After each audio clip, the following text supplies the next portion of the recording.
Alright, hello again everyone. First off, thank you to everyone who's found my little channel and subscribed. I hope I can make some content that's worth you watching. It's not going to be a premium channel, no frills. The closest thing to editing is probably going to be me hitting the pause button, but we'll just see how it goes. This video is going to be about winter prep, and I'll show you the pond and we'll go from there. So I've just travelled back from Aberdeen, where I've been working this week. About a 5.5 hour drive for me.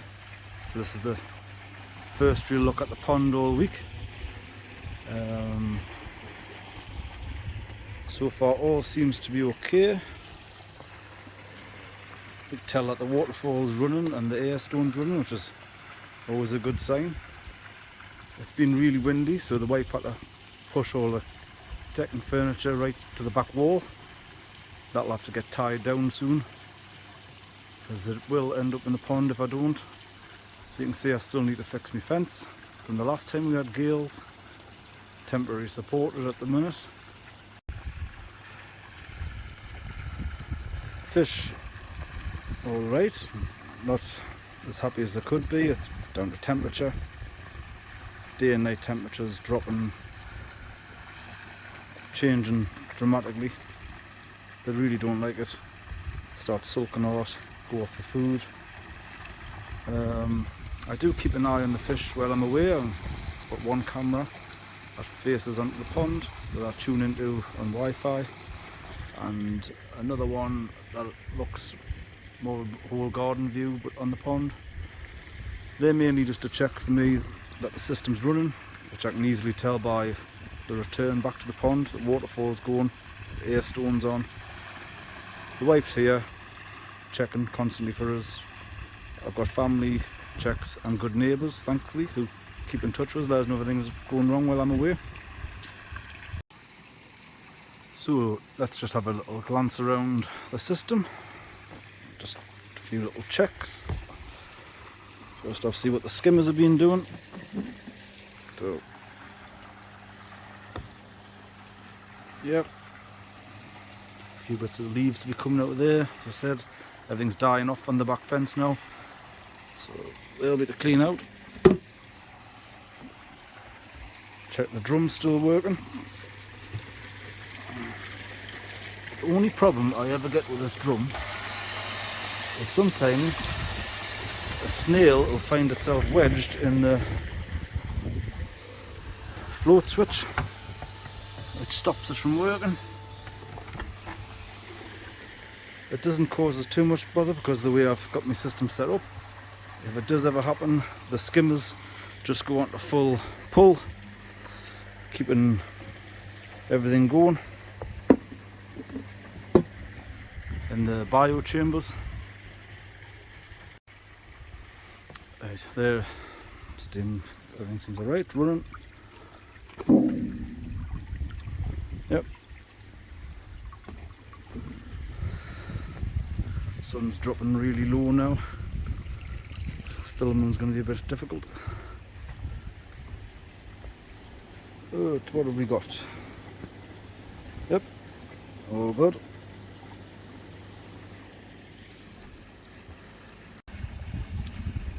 Let's just see if we can get a good underwater shot and see what it's looking like in there. Just turn yours around.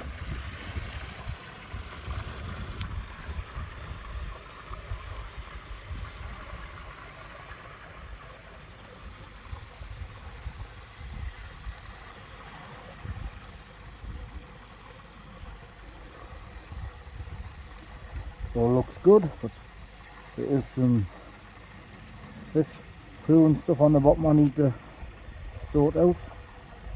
They're still on the high protein food and basically they need to come off it now.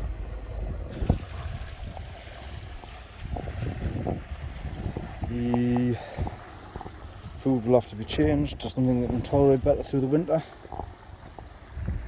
Our winters up here just so dramatically different, being 900 feet above sea level. Day and night temperatures, as I've said before, just absolutely upset the fish.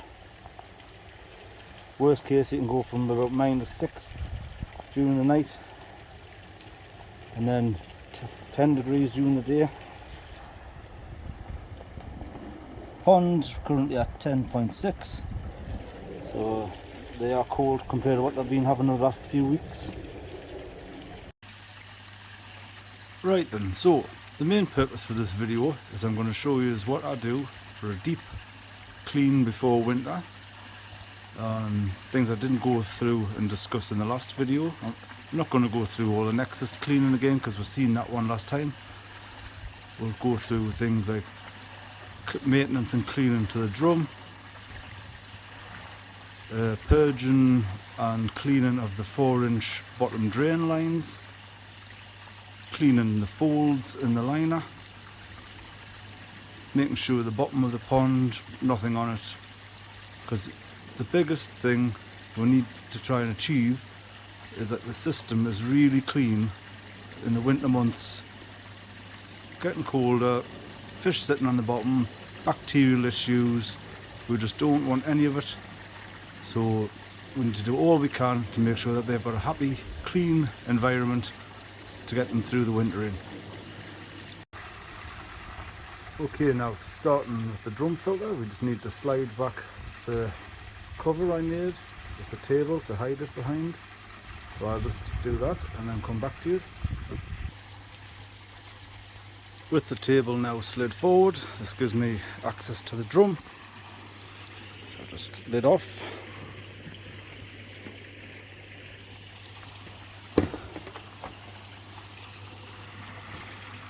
Now, I learned this myself, just as I think James, the Koi Whisperer, who you'll all know, learned.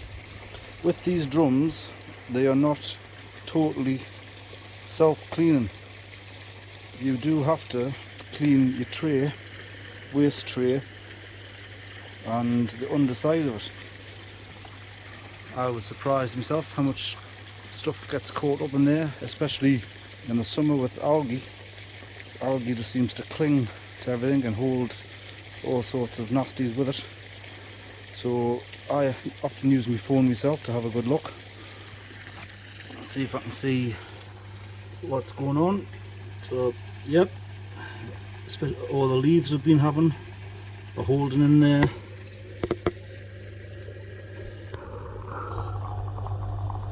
Not too much inside of the drum itself, but we will be getting that cleaned out as part of this maintenance. It's something I always look at least once a month, if not every 2 to 3 weeks. But with winter prep, it's one of the things we really have to hit hard before going into winter, so that's where we'll start. Easiest way I find is just get the hose pipe, give the chamber a good flush out, or the waste chute.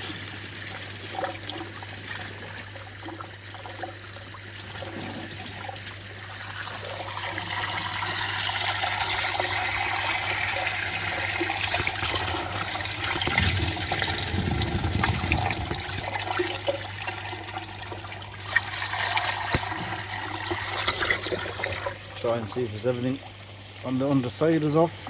I'm not able to show you that, but I'll look myself in a minute. Okay then, I've just made sure there's nothing left in the tray or on the underside of it, so that's all nice and clean now. See, the tray is a lot cleaner, nothing held up at the back. The side lips of the tray, sides, nothing held up on them anymore. So now we'll just give it a manual rinse. We'll get the remaining dirt out that's come off with the hose pipe and caught in the screen. Actually, it's brilliant for the kit, these drums, especially for me when I'm working away 4 or 5 days a week. It does just look after itself. One incident, well maybe 2, where we mentioned bloody snail gets caught underneath that little float switch and stops it working. But we've got something in place now, like I mentioned, where if that happens, the sieves, the counterbalanced, the balanced part of it just drops once it's not getting any more water from the drum, and the skimmers just go into full pull, which then keeps the pump from the sieve going to the nexuses, keeping the biologicals side going. I can normally tell when it's happening because the wife will just tell us that the water level's totally dropped in the sieves, and then my brother will come around and sort this out for us, which is very nice of him. Okay, so once we're happy everything's clean in there as it should be, we're now going to move on to how I purge the bottom drains. Not thinking about it as I wanted it to really. I didn't put a 4-inch ball valve on the feed to the drum. I have since come up with another way that I do it, so I'll just show you that now. Just using one of these plumber's testing bags, I insert it with the help of the pipe attached into my 4-inch rodding point, which goes from the drain to the drum. So I'll just get it in there and come back to you. So with the testing bag now inserted into the rodding point and inflated, that has now stopped the intake from the left hand side drain. I place a piece of pipe in the sieve, just so when the water level drops in the sieve, it doesn't get replaced by the water coming through off the skimmer. It allows it to fully empty out. Same on the sieve on the other side, pipe installed in that one as well. Come back to the drum. I simply just use one of these 4-inch caps, rubber caps. So now in the drum, you can probably see where the movement in the water. No movement on the left hand side. The two 14,500 litre pumps are pulling now only from the right hand side. So what I need to do is simply just cap off the right hand side feed, which will then, hopefully you can see, but the water level will drop in the drum.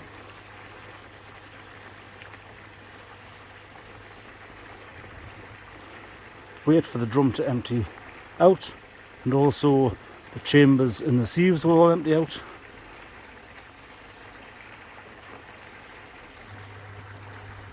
Okay, you can't really tell, but that is my drum now completely empty.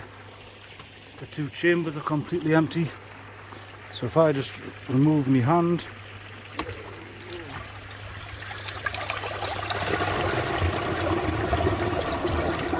you get a full force coming through the right hand side drain, pulling out anything that's in there. I now just switch the drum onto full clean mode while this is happening. Everything will fully fill up.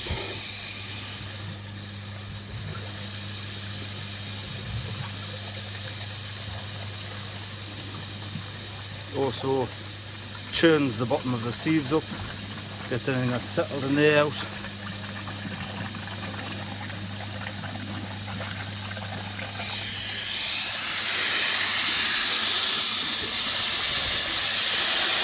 There's a lot of flow coming through there now, so it's really just pull anything out that's in that line.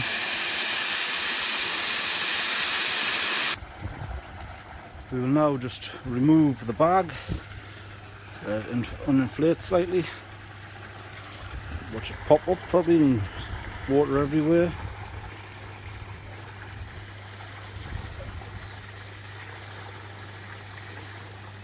No, it's alright, I can't manage to do it without soaking myself.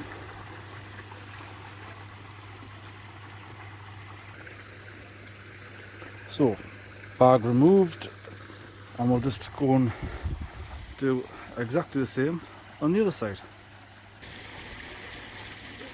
Now then, with the bag inserted in the other side of the pond, we'll do exactly the same again. So we'll now cap off this one by hand.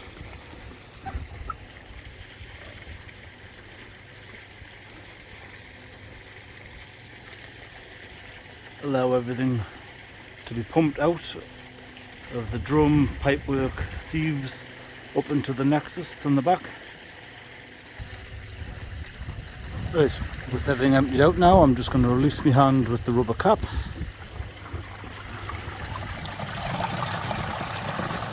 Just let that pull through that line.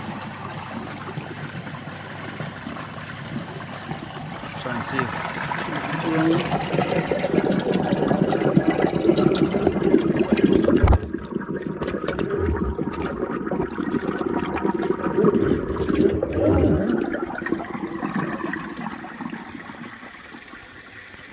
Not really sure if I've showed anything yet, I'll have to look back on it, but there's a lot coming out that I can see.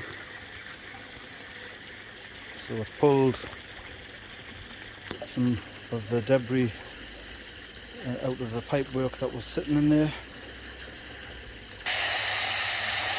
So just let that rinse everything away to waste, and just check that it's all good and clean in there again.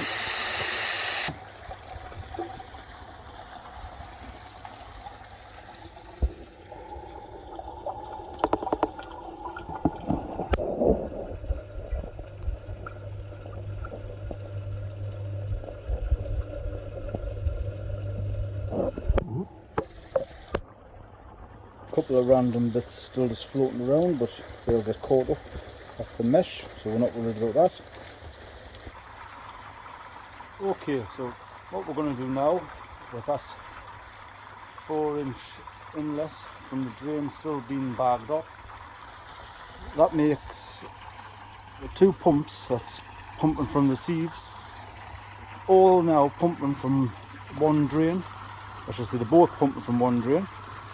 So I'm getting really good pull on this left hand side now. Because my pond has a liner in it, I didn't have the money to fiberglass it by the time when I was building it. So liner in the pond, no big issue. You just need to know how to keep the folds in it clean, especially again coming into winter time. I have 8 main folds in my pond, obviously 1, 2, 3, 4, same on the other side, 5, 6, 7, 8. I simply just hoy the hose pipe down the folds, full blast, direct everything towards the bottom drain. So we'll do that now and we'll see what comes out. Okay, hose pipe inserted into the first fold. So we'll just knock that on now. Right, we'll just let that do what it needs to do. See if we can see anything. Not a lot coming out of that one, just some random little bits and pieces you can see. Go on to the next one.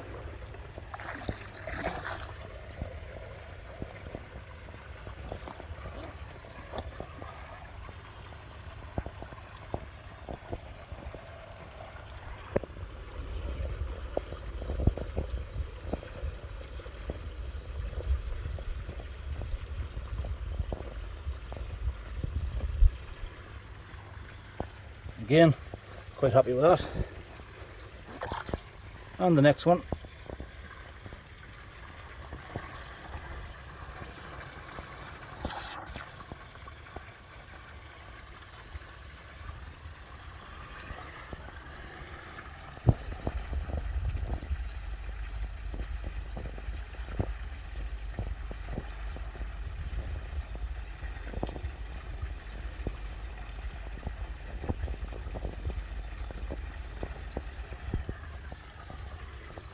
I'm just going to continue to do that, all of them. I'll find a load of stuff on the bottom. I'll get me brush everything towards the bottom drains, and that'll conclude blowing out the dirt out the folds in the liner. Okay then, so with the folds all hose piped out and blowing all the debris and crap out of them, all I'm going to do now is, using the extension pole of the wet vac with the brush on the bottom, simply go around, brush the bottom of the pond down towards each bottom drain, and that'll just see that there's nothing left on the bottom of the pond. It'll then make its way into the drum filter, we'll blast that out, and that's that done. Not going to film that because anyone can brush the bottom of a pond out, not really need to know. So I'll do that and I'll get back to this. Well, that's the bottom of the pond all brushed off towards each bottom drain now. Fish don't seem too bothered by it, they're still coming up this area looking for food, even though it's cold. Give them a little bit later and see what they want to do with it. So I think that'll conclude this video really for, let's call it, winter prep cleaning part 1. I'll do a part 2 as we will see how I clean my Backy River, which is discussed once before in a previous video, underneath the seat, which returns to the waterfall.